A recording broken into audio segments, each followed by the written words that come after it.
things off, welcome to the third installment of our Energy Speaker Series. My name is Greg Stiegel. I am REAP's Operations Director, and we've got a good program here today talking about some new developments in the Railbelt Reliability Council, a subject that we've covered a couple times in these events. Before we get started, I would like to just cover a few things. There we go. Yeah, I'm coming to you from REAP's office here in downtown Anchorage, and REAP staff live and work throughout the entire state of Alaska. And we'd like to recognize that our office here in Anchorage is on the traditional and current lands of the Dena'ina people. And we'd like to also acknowledge the thousands of years that Native Alaskans have been stewards of these lands. I'd like to invite everybody at this time to use the chat feature at the bottom of your screen, introduce yourself, and let us know where you're coming from. If you'd like to use the native lands you're on and you're unsure, you can follow this link on the screen here, native-land.ca, to identify which native lands you are on currently. And when you are using the chat, be sure to use, in the drop-down menu, you can select everyone, or just it goes to panelist or host. So make sure you select everyone so everybody on the call can see where you're coming from. And while folks are doing that, I will just go through a couple housekeeping items. First, this event is being recorded. We will be posting the recording on our YouTube page after the event, and I'll be sure to email that out to everybody. So if you'd like to share this with anybody who you think might be interested in what we're talking about today, you'll have a link to the recording soon. Also, we'll be collecting questions throughout the event. We'll dedicate some time at the end to Q&A, and also questions might be answered live if they're relevant to what's going on. Please use the Q&A feature you'll see at the bottom of your screen. There's a little Q&A button. That's where we'll be collecting those questions. Use the chat freely to make comments or get discussion going, but if you do have a specific question, please use the Q&A so we can keep track of that. And then lastly, I'd like to just do a quick intro on Renewable Energy Alaska Project. We are a 501c3 nonprofit organization based here in Anchorage, and we have a satellite office in Juneau as well. We were founded in 2004, and broadly speaking, our mission is to work to advance the use of clean energy in Alaska. And we define clean energy as renewable energy and energy efficiency. And we do this with a strong coalition. We've got about 70 dues-paying members. We've got lots of individual donors and supporters, and lots of partners throughout the state and the nation and worldwide for that matter. We often speak about our work in this frame, and the piece that we'll be talking about today falls kind of in that policy pillar that we're working on. Technology is the one area we don't work directly in. We don't have engineers on staff. We're developing technology. We're not developing projects, but we really focus on these other three areas, focusing on increasing funding for clean energy in Alaska, creating sound policies to create more clean energy in the state, and having a supportive base of educated energy partners that can help develop clean energy, understand where their energy comes from, and make sound energy decisions. So I think I'll leave the REAP intro at that and kick things off. One last item. Just our next event is coming up in 2 weeks. On April 13th, we'll be talking about geothermal updates and the latest from the National Renewable Energy Lab. So that will be a good event. It'll be the same time, noon, April 13th. You can follow this link here on your screen. I'll also send out a sign-up link in the follow-up email. And our last event is on April 27th on the Sustainable Southeast Partnership. And I'd like to thank Kaufman Engineers for sponsoring this event and allowing us to bring it to you all. And yeah, with that, I'll stop sharing my screen here and introduce our speakers for today. We've got Veri Suvero. Veri is the director of the Alaska AkPIRG, the Alaska, I'm blanking on your help me out, Veri. Alaska Public Interest Research Group, otherwise known as a very long name. There you go. And by a nice acronym, so it's easy to use. And they've been working on this Railbelt Reliability Council for the past 20 some odd months, and even probably a little longer, and has participated, leading committees, and you'll hear more about their work in the council. And joining Veri is Julie Estey. Julie is the director.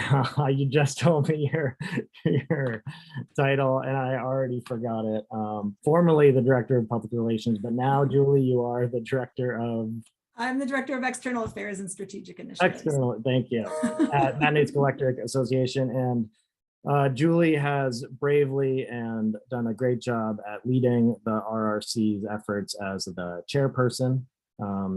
And yeah, I'm unsure who's speaking first. I think maybe Julie will be kicking things off here to do a little presentation.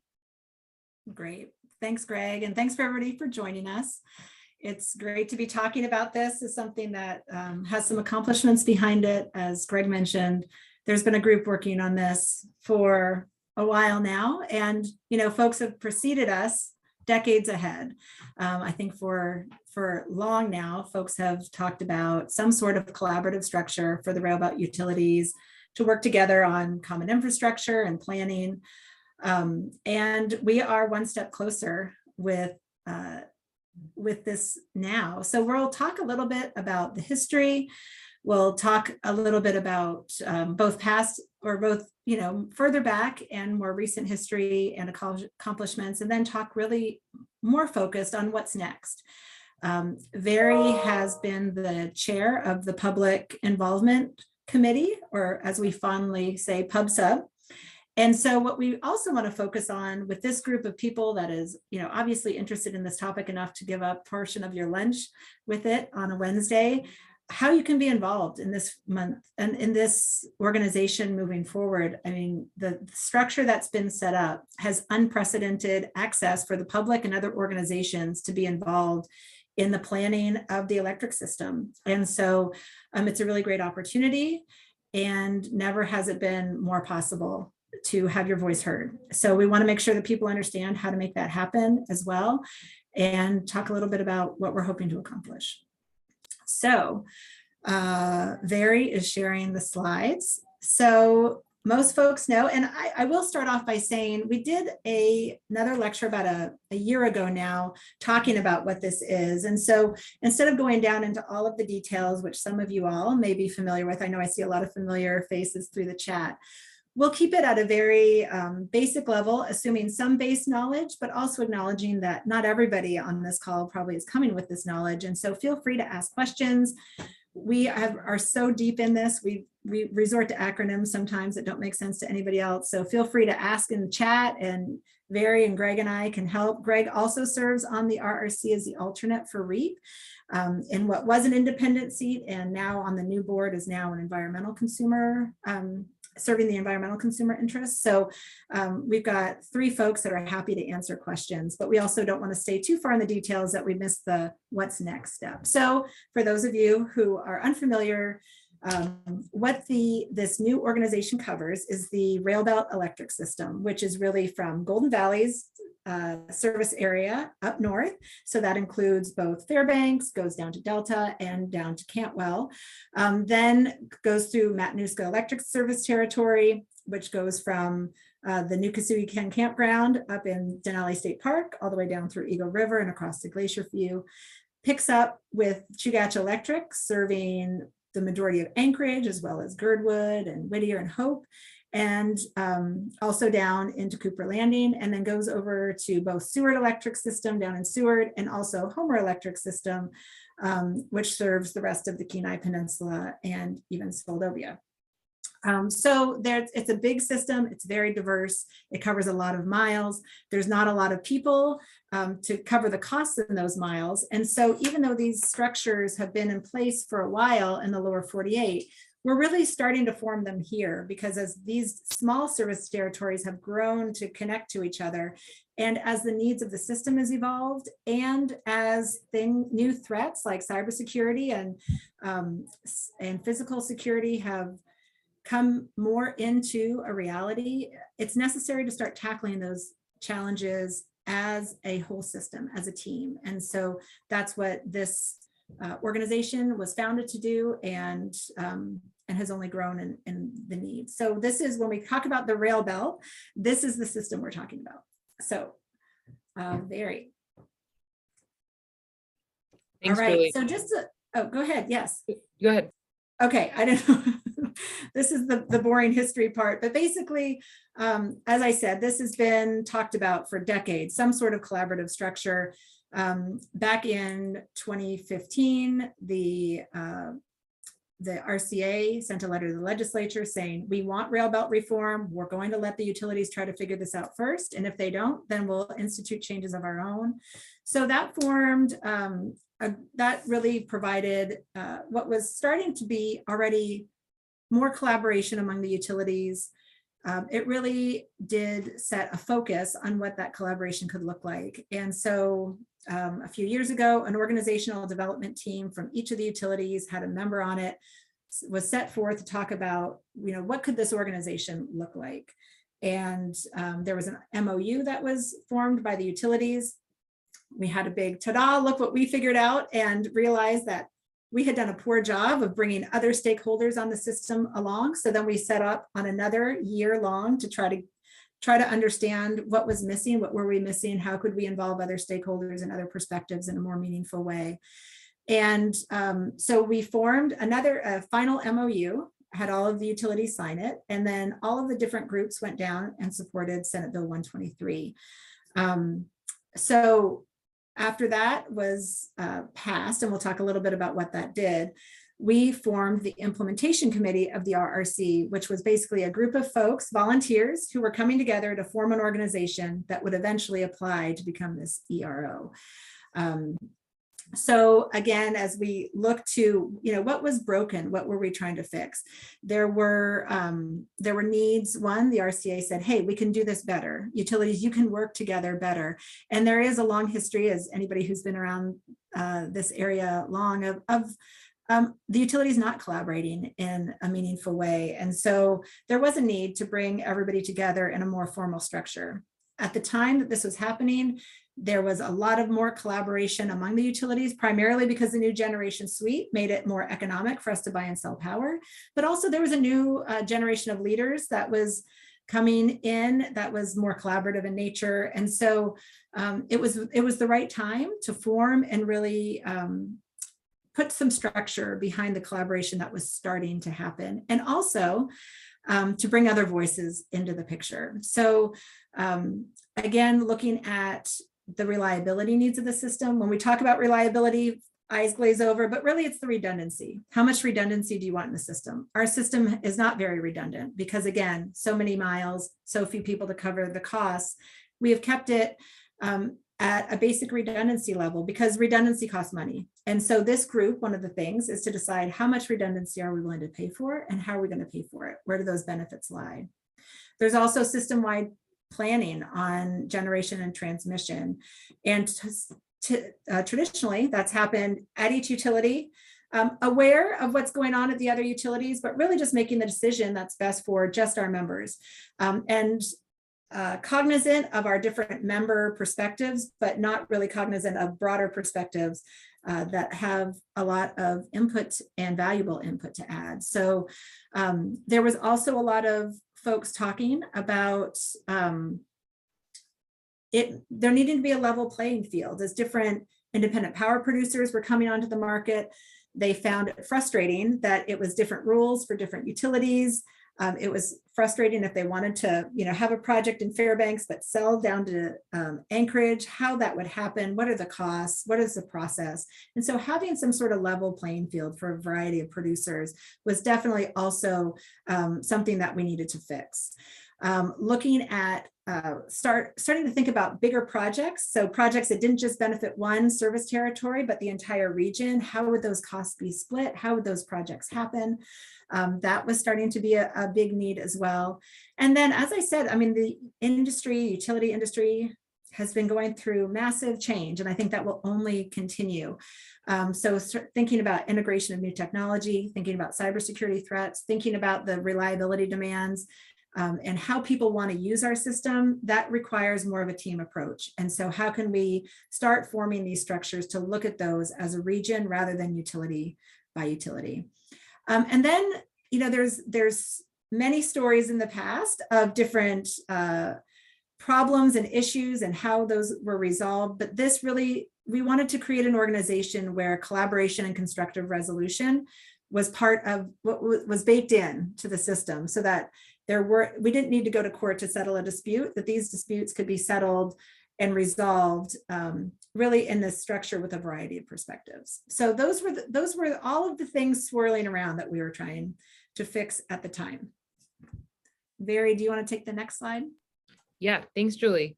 And hi, everyone. My name's Veri. Thank you so much for coming to today's presentation. And I hope that you will ask many questions and we can really engage in this, because I think Julie and I have really been in the weeds for a year and a half plus. And yeah, hoping to talk with you all more about this. So just briefly, the RCA had issued sort of a letter to the utilities saying, you know, something's got to change here. And the idea of an electric reliability organization is what both the electric utilities as well as the Regulatory Commission came up with. And the legislature then introduced a bill, SB 123, that would develop that electric reliability organization. So it would allow for the RCA to actually regulate an ERO, which without this legislation, it could not do. And so it sort of provided for that path. Underneath that ERO would do sort of something that is unique to Alaska, just as many things are. And that would be both enforcing, developing reliability, facility, cybersecurity standards. And that's what Julie had talked about. And then also executing, developing integrated resource plan, or an IRP. And usually organizations that are sort of down south in the lower 48 don't do both standards and planning, but we are special and chosen, and so we get to be an ERO that does both. The other thing that SB 123 did, just as a side note, is that it allowed for the RCA to give pre-approval of projects, and they would have to be consistent with the IRP or the reliability standards, because before SB 123, the RCA could not give pre-approval and could only basically confirm rate hikes. And so once those projects were in construction or in process. So the SB 123 was pretty important, sort of shifted the energy utility world on its axis, and had support by both utilities, non-utilities like AkPIRG, the Regulatory Commission, and it passed, which was fantastic. And that led to actually having to do the work, which was the Regulatory Commission taking that bill and then transferring that into a regulatory framework for an ERO to actually be certified and start working. So I'll, I guess, quickly run through this. Basically, what the Regulatory Commission did, they had a shorter time frame than usual. So they had 1 year shorter to develop basically this entirely new system or regulator that would be on the grid. And so they divided this work into 3 different dockets and sort of different work pieces. And those are the 3 that you see on the screen. And, stakeholders were able to participate as individuals. And while this was happening at the Regulatory Commission, the RRC's implementation committee was getting stood up, knowing that the legislation had passed, and was preparing to submit an application basically to be the successful candidate that the regulatory commission will choose to be the ERO for the system. So it took sort of longer than expected because of a number of reasons, but we ended up having a due date of March 25th. So 5 days ago to submit that application, and we did, and we're still alive and standing here, and it's a miracle. But it took a lot of work, and the RRC has to do a lot of things. So I'll turn it over to Julie, who's the chair of the RRC, to share more about what we had to do in our application. Thanks, Veri. Yeah, so by statute, the statute formed the RCA's requirement to form an electric reliability organization. So that you'll hear ERO and RRC, and just to define those terms, the ERO is the Electric Reliability Organization. It is what statute required the RCA to form. So the RCA's regulations were about forming an ERO. It was, here's all the rules you need to follow. Here's what your governance structure needs to be mindful of. Here's what we want to see as far as your technical requirements to do the work. So there was lots of different requirements to make sure that, one, this organization was fit, willing, and able to do the work. And then two, also met the parameters of the statute, really focused on a governance structure that was independent of the users, owners, and operators on the system, that had a variety of perspectives represented. So there was a lot of different components of the regulations, over 100 pages of different regulations that indicated what this organization should look like. So it was kind of the guardrails, and then we needed to form an organization that met all of those different standards, and it also made sense to each of us, and was mindful of the different perspectives that we brought. So that's the ERO, that's the RCA's responsibility. The Railbelt Reliability Council, or the RRC, is an organization that this group of volunteers formed to apply to become the ERO. So if our application is successful, we will be approved. The RRC will become the first ERO in the state of Alaska. And as Veri said, it's a different, there's EROs all over the country, and none of them do exactly what we're doing. They all focus on the reliability component, but we've added the integrated resource planning. So we've got this dual role that should fit together, right? The integrated resource plan should be built on the standards. So it all should flow nicely together, but it is a different beast. So what the statute provided is that the ERO needs to, one, establish, administer, and enforce reliability standards. Again, it's those rules for how much reliability, how much redundancy are we required, and how, and it also makes sure that once those standards are set, that there's consequences if we don't meet them, and there's a mechanism to enforce those consequences, so that we all agree to the same standards and that we're beholden to them. It will also develop and adopt, administer open access rules and system allocation costs and procedures. So basically, when you look at it, when you think about the electric system as, say, a tollway, it's making sure that any car that wants to hop on that tollway can. And it's very clear what the costs are, and it's very clear where those costs go as far as recovering costs for what the system required to build. So it's very clear, it's non-discriminatory, open access, and all of those will be components of this ERO's tariff, which is basically, when a tariff is another word that makes people's eyes glaze over, but it's basically the rule book. We are required to follow these rules. And the RCA adopts it, and it's the force of law, really, in a tariff. And so there will be all of a sudden a tariff for the entire system that spells these things out and makes it very clear. And so that's exciting when you think about how opportunities to use our system, to develop our system, to grow our system, there'll be very clear rules for how that could happen. And so that's pretty exciting too. We'll also be doing the integrated resource plan, which, as Veri mentioned, is the plan for what gets built in the state moving forward. And so that that primarily includes generation, but also includes transmission as well, because in a system our size, a lot of times those go hand in hand. So right now, because our system is not that redundant, we've solved the reliability issue by having that generation in each population center. as that system grows, as we want to add bigger projects, either whether they be renewable or clean energy or others, the need to have that as part of a plan that everybody nods to, and is system-wide and region-based and inclusive of a lot of voices, is critical. And so that's what the integrated resource plan will now do. This will be the first, I think, in the nation of integrated resource planning that's done with this kind of collaborative process and this kind of force of law. So it's pretty exciting to think about, and we're hoping that it will really lend itself to producing that utility, that network of the future, that, where we need to head. The other thing that the Railbelt Reliability Council was in the MOU, but not in the statute, was doing a definitive cost benefit analysis of Railbelt wide, what they call security constrained economic dispatch. What that basically means is that as the next increment of load comes up on the system, it's met by the next most efficient generator.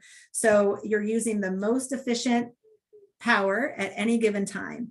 And so far, there's some work being done on that between MEA and Chugach Electric, but from a system-wide perspective, there's requirements behind doing that, including a lot of redundancy that we don't have. And so the reality of that is not in our sphere yet, but there is a lot of analysis that we can do to say, okay, if we did do this, what are the benefits? And could some potential upgrades to the transmission system allow this to happen? Do those costs outweigh the benefits? So there's some analysis that needs to be done, and that was part of the MOU, but again, not part of the statute.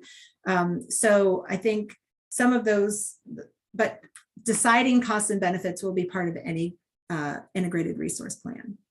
So those are the main tenets of what we're responsible for. It's really down to planning and standards, and the standards will drive the planning, and there'll be a loop there.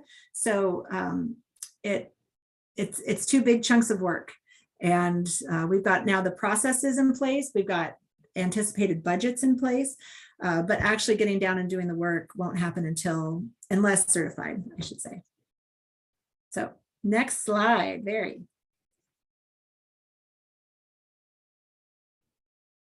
Thanks, Julie. That was a great overview. And I think as you had talked about, there are a lot of different stakeholders in this process, and those stakeholders want different things and are coming from different places, right? And so it's really, I think, one of the most incredible parts about this endeavor is that this governance structure isn't just utilities, which is how most EROs have started out in the lower 48, 40 years ago, and then transitioned to boards that have more stakeholder groups on them or are fully independent.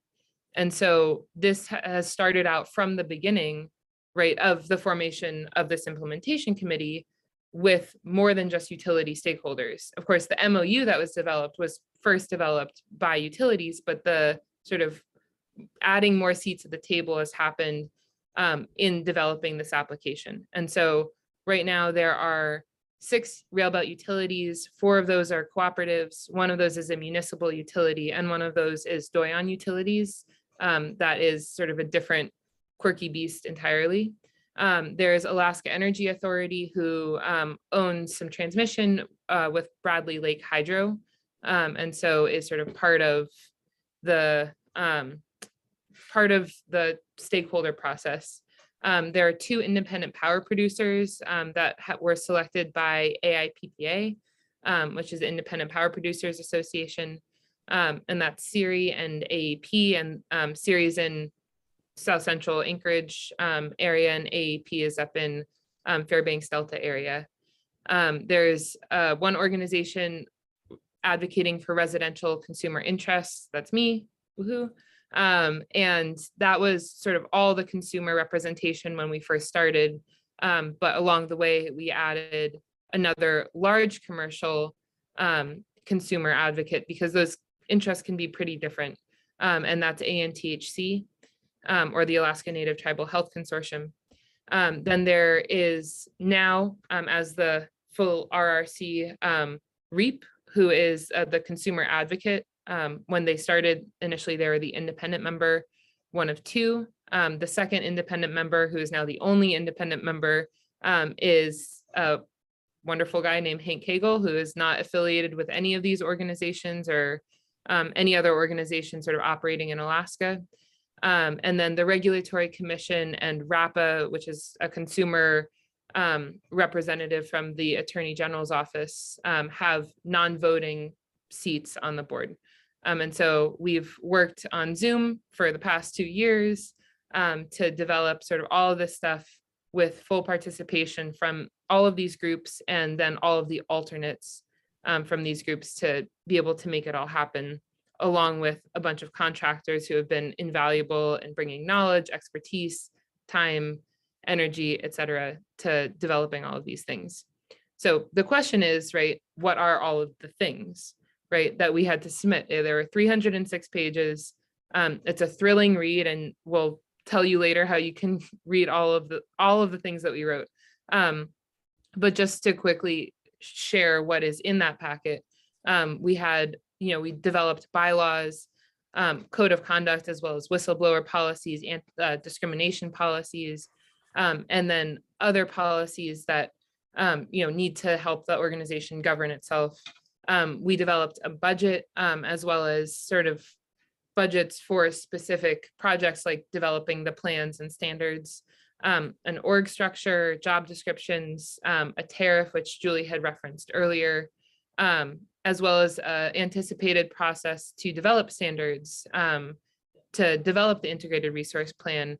And then what I worked a lot on was the public engagement policy. So, how often meetings will be and when they'll be noticed and how the public can engage there, as well as more substantively engage on the IRP and other types of developments. So that's sort of all the things that are in the packet. And I'll just say there's a lot there, and we made our best guesses, but we'll probably be wrong on some of how this happens, because we're, again, creating an organization that is unlike any other and includes stakeholders who haven't done this before. So that's what we submitted. And I'll turn it, I think, over to you, Julie, to talk through sort of the timeline of how that all happened. Thanks, Veri. Yeah, and just to clarify, the RCA, although they do have a non-voting ex officio seat, since they opened the docket, preparing the regulations, have not participated in our process. So they've been sitting out now, and now while the new docket is open, which a docket is basically how they open and discuss and decide on things that are sent to them for approval.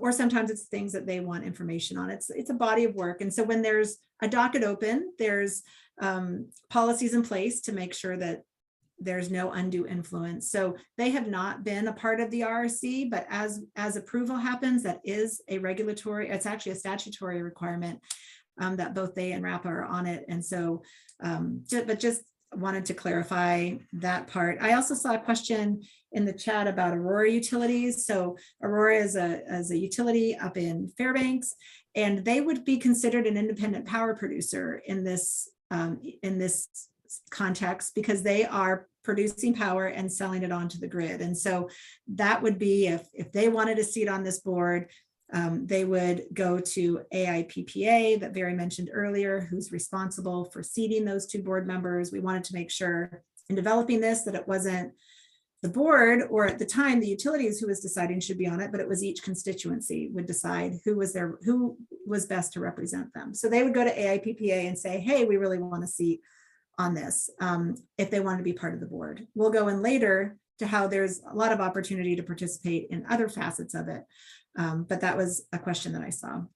So as far as the timeline, as I mentioned, July 2020, we had a kickoff meeting for the implementation committee. It then, as Veri said, there was lots of work to do. And so about 20 months later, we had an initial board meeting of the RRC. So until then, we were just a loose group of volunteers who were coming together under a loose governance structure. There was an executive committee that included myself, as well as Suzanne Settle from Siri, and Joel Groves, who was representing Alaska Environmental, what's the P? Power. Producers, Power. Thank you.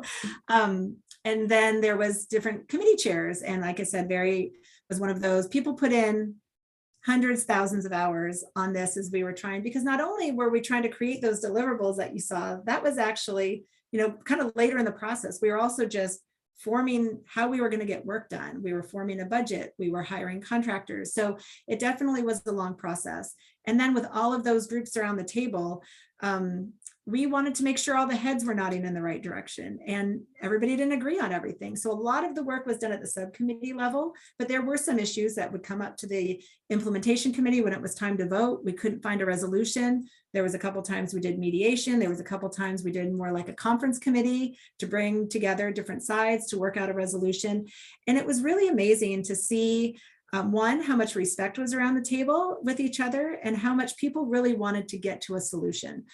We all came to the table with different perspectives, but at the end of the day, our hearts were making sure that this was moving forward, and that was our priority. And we did find a way through all of the tough stuff, and there's more tough stuff ahead, but I really feel confident that this group now has the skills and the tools to be able to come to resolution, even on those really tricky things. So it was 20 months of a lot of work, a lot of frustrations in some cases. But again, I think that's made us a stronger group and really well prepared to tackle what's ahead of us. So we had a meeting on March 14th, and it was actually the first time we were all together in one room. So after 20 months, we all were together in one room. We actually went through the application section by section and made sure everybody was very comfortable with it. And then we had our first board meeting. So we had incorporated a couple weeks before that, and that was our first board meeting of this RRC. So we went from becoming the RRC Implementation Committee to being the RRC board. And there was a few differences that are in the bylaws that weren't necessarily something that we were beholden to. So we're still navigating all of that. But so the board was, the initial board members who were the implementation committee board all just got lifted to become the board. There was a few, examples of some organizations chose to make a few adjustments in their alternates, but primarily it was the same people who have been sitting around the table.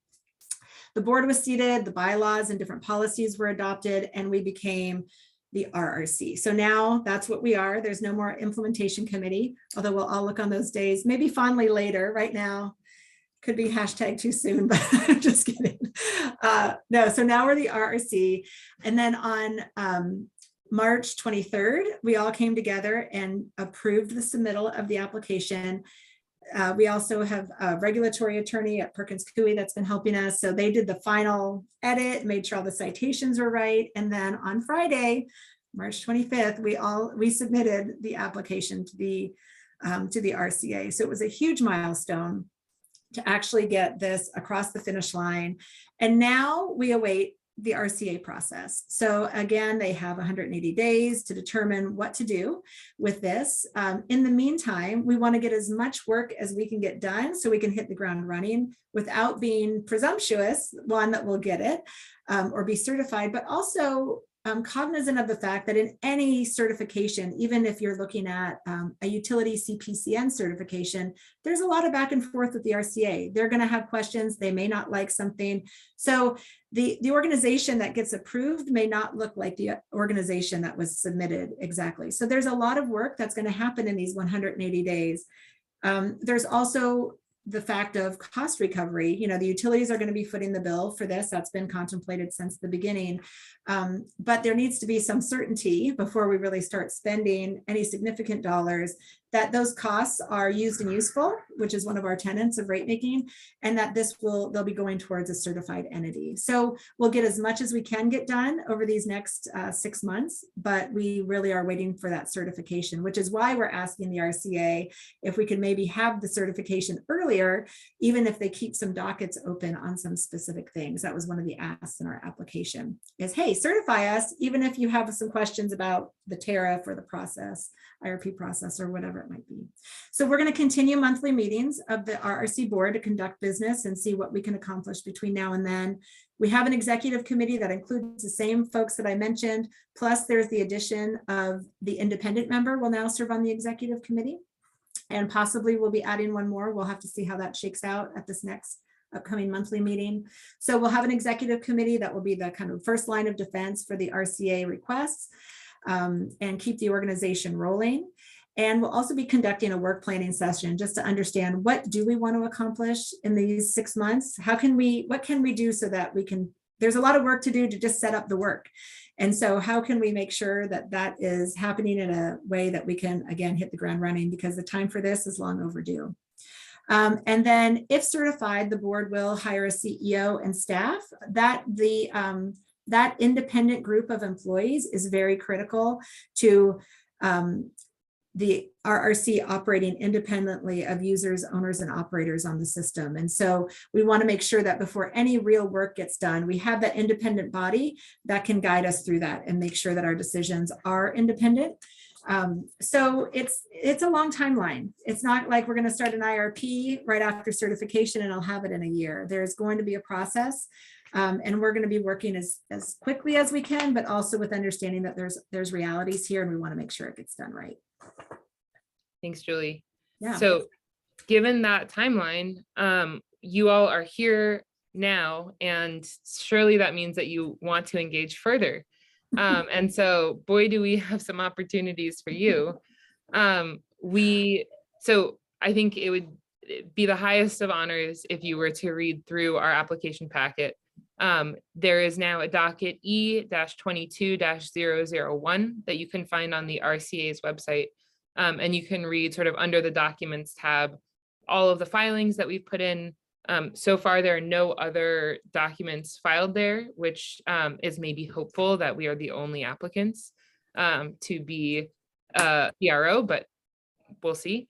And so to read through that, there's going to be, once the RCA has read it for completeness, ability to give public comment during this public comment window.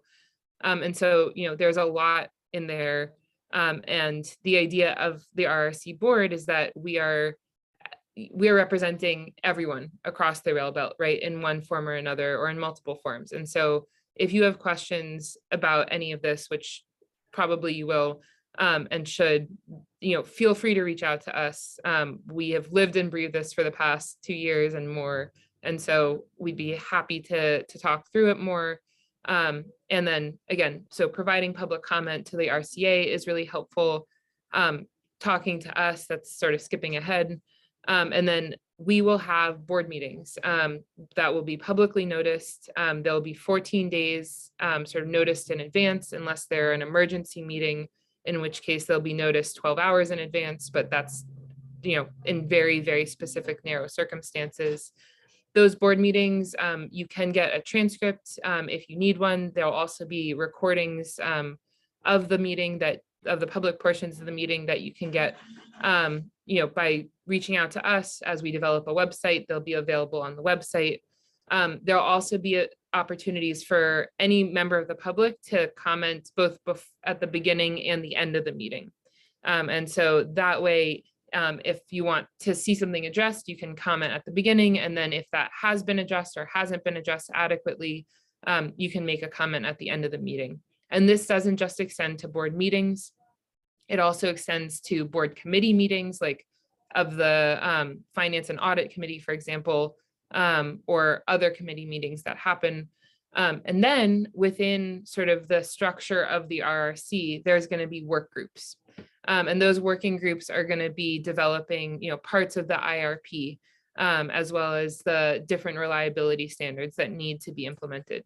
And so there will be different working groups set up for each of those. And assuming the RCA doesn't change what we've written, right now, any member of the public who's over 19 years old and has an interest in this work can apply to sit on one of those working groups. And the real only requirement is that they show up to at least half of the meetings. So it's maybe a high bar, maybe a low bar, depending on your availability, but those are really key opportunities to give input and to represent yourself or an interest that you have that you don't feel is represented on the board. And so that's a really sort of unprecedented access to be able to really get into the nitty-gritty of this planning, of these standards development. And that won't come, of course, until the RRC hopefully is certified as the ERO. But that's sort of a look ahead to other ways to engage. And of course, we'll have a listserv, an email listserv to let you know, sort of what is upcoming, but we don't have that yet. So I think that is the end of our presentation, and I see that there are already great questions coming in. So I will just ask Julie, are there any sort of last pieces of how to engage that you want to follow up on? No, you did a great job, Veri. And Veri was the one who put, like, again, our public policies are very robust, our public involvement, how folks can be involved, see information, have access to information, comment on information.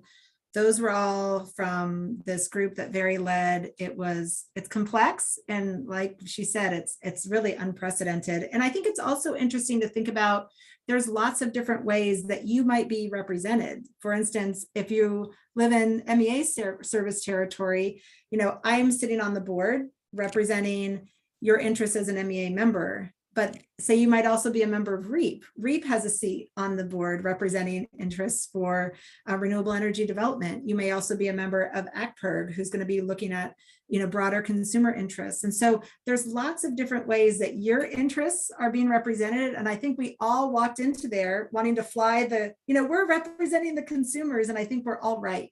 And so making sure that you're speaking to the folks that are representing you, or making sure your interests are represented, because there's lots of different perspectives, and you may have different ones depending on where you sit. I did see a question asking about the board members. They are on our web page. So far we still just have a web page because we don't want to invest in a website until we're certified. But there is a list of the folks that were on the implementation committee. I will say it is slightly out of date because there was an unfortunate timing where the person who updates our website, the only person who can update the website or the web page, is on vacation right now.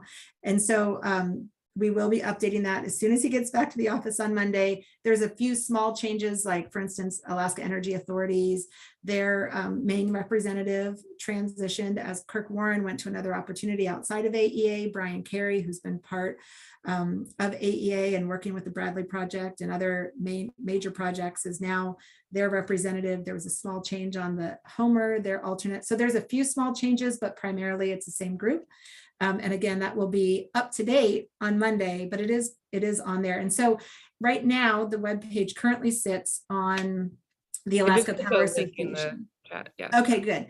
Yeah, so it sits on the Alaska Power Association's website. They were nice enough to host it. They also do the updates for us. So it's just a page, but soon, the RCA requirements of this website are that everything is available. You can comment on everything. Anybody that comments, it's public. So, there's a lot of requirements. This is going to be a serious website. And so we look forward to starting that really as soon as possible, because the requirements are for us to make everything public, and that includes a listserv. So as soon as that comes available, we'll make sure that REAP knows to be able so that folks can sign up if they're interested. Right now, you can actually sign up for email updates on that e-docket. So that's something that you have an opportunity to do through the RCA. Anything that's posted, any actions that are associated with that docket through the RCA, you get a notice of. And so that might be a good way to start. And then as soon as we have our own listserv, you can sign up for that. Thanks, Julie. And I'm seeing that there are some questions in the Q&A box as well. I guess, Greg, is it appropriate now to transition to Q&A? Yeah, great time. And yeah, reminder for everyone to ask a few questions. Yeah, we've got about 10 minutes and we have a few questions, but probably have time for a few more. So please drop your questions in the Q&A, and yeah, I can just rattle through these as they come in. So the first one here is from Mark Masteller. How do state-owned generation and transmission assets fit into the RRC process from a governance standpoint? Thanks, Director Masteller. So for the state-owned assets, they do have a seat on the board in recognition that they are part of the system that we use. So the Bradley Lake assets are governed under a whole separate group of agreements that is not regulated by the RCA. And so that will be interesting to see how that interplays with the larger planning process. But those assets, as far as the transmission, Bradley Lake, they're a part of the system. Their interests are represented through a seat on the board from a governance perspective. And so as far as any sort of additional state assets that may come into play in the future, it will be interesting to see how those are contemplated as part of the system. So there's still some unknowns on that. That's the best answer I could probably give, unless Veri or even Greg, if you guys have other thoughts. I think it's a great answer, Julie, and it's a great question, Mark. Yeah, hard to say, but it'll definitely be coming into play. Sounds good, thanks. Next question here from Bill Falsey. How much authority is the RRC proposed to have on infrastructure? Can it require utilities to build particular transmission projects? And if a generation project isn't contemplated in the IRP, does that operate as like a veto sort of, or could it still be built outside of the integrated resource plan? Yeah, these are both great questions, Bill. So thank you. And I'll take a pass at answering them, and then I hope Julie and Greg will fill in. But so that's sort of a two-parter, right? And the first one is sort of I think the answer is basically no. This is a non-binding IRP, and so it's a plan and a path forward, and there's going to be a lot of different sort of IRP scenarios that end up with a resource portfolio of sort of the different generation and transmission needs and potential projects that are sort of pre-approved by the RRC to be built. But that's not an action framework, right? So it doesn't mean that just because those projects have been approved that any utility or LSE or independent power producer, anyone needs to build them. But there is sort of a second part, right, to the IRP, which is the implementation process. And so that action plan is part of is contemplated in the application, but is something that is still sort of unclear a little bit. And so the answer is basically no, nothing has to happen based on the IRP. But to your second question, if let's say an LSE wants to build a massive hydro project that is not in the IRP, it's going to be a lot harder to have that built. And the RCA, thanks to SB 123, did get sort of this pre-approval power, right? And that's not just for projects that are approved by the ERO through that IRP, but also there is a path to approval for those for large projects, but it's really hard, and the standards to meet are like pretty rigorous, and so it doesn't seem likely that a large project would be built without it being included in the IRP. That being said, there are a lot of sort of exceptions for what doesn't need to be included in the IRP in order to be refurbished or updated, et cetera. So that's sort of, I'll stop there and then see what you want to add, Julie and Greg.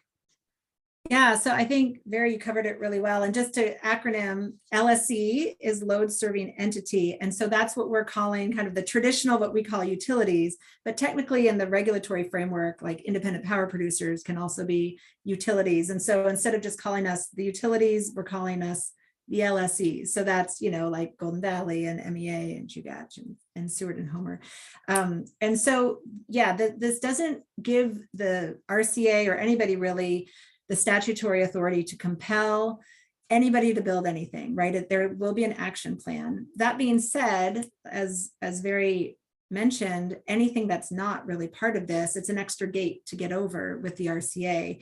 And there will be, as we do need to move forward with different projects as load grows or shifts, then there will be this action plan. And again, as Veri mentioned, like it's not very clear how that action plan comes to pass, but because you can't compel any of the load serving entities to build something to incur costs on behalf of their members, there will be likely some sort of, opportunity for that LSE, then a bidding structure. And so there's a lot of that has been contemplated, but it's not, specifically down in writing yet. But it will be the goal is that these scenarios, the plan will be executed, but we also have to recognize it's just that, it's just a plan. And even if we plan something out for the next 20 years, most utility plans are based on load growth or other requirements. Say there's, renewable portfolio standard or some other sort of thing to meet. There could be future requirements that compel that require additional assets, but we can plan something. But if load growth doesn't come to pass, or maybe it's double what we thought it was going to be, the plan needs to evolve. And so we need to make sure that this structure can help the group evolve in a way that makes sense. Yeah, thanks, Julie. And I know we don't have a lot of time, but just to quickly answer, Mark, your question about whether carbon pollution will be a factor in the IRP when considering new generation. I think the answer is that is up to the working group. And, there are a lot of different inputs that are going to be weighed, and sort of what those inputs are and how heavily they're weighed is going to be, partially something that is up to the engineer who's helping with the modeling and all of those different like super technical pieces that are really not something that we're going to be privy to, but like sort of what those factors are, and again, how they're weighted against other things like cost, short-term costs especially, and reliability, is dependent on who the stakeholders are at these working groups and what ends up being valued. And so I guess the answer is you should participate in the working group if you feel strongly that something should be an input. Well, yes. And so I think the other thing is that in regulation, the RCA has given us some guidelines in that it needs to meet there's a greatest value, and that greatest value has a lot of different components. And so the ERO, whoever is selected, hopefully the RRC, any integrated resource plan, any standard is submitted to the RCA for their approval. And so those items, and we'll have to justify, how does this meet the greatest value? If we take, the preferred portfolio for meeting future generation needs or transmission needs, future load growth, how does that meet the greatest value criteria? And so it will be something that the group needs to be able to not only come together on, but to justify. And I think that's also why, when you look at the working group membership, as Veri mentioned, you have to be able to prove that your interests are not represented, because what we wouldn't want is like one whole group to load the working group with like 30 people and have their voice be louder. So we really want to make sure those interests are always balanced, and so that we're hearing from everybody, but one isn't getting undue influence, whether that's, on a utility side or a special interest side or whatever it might be. So yeah, I think it'll be really interesting to make sure to be able to determine how to balance those interests, because we do want to make sure that all voices are equal on the working groups. Thanks, Julie. Well, I think that is a good place for us to wrap up. It's almost 1 o'clock here. So thank you to Julie and Veri for your time and giving us a rundown on the latest. Thanks, Veri. Just dropped her email in the chat. I can link to that as well in a follow-up email. And yeah, thank you everybody for taking an hour out of your day to hear an update on the RRC's application here and future engagement opportunities. So appreciate everybody's time. Thanks again to Kaufman Engineers for sponsoring these events, and have a good rest of your Wednesday, everybody. Thanks. Thank you.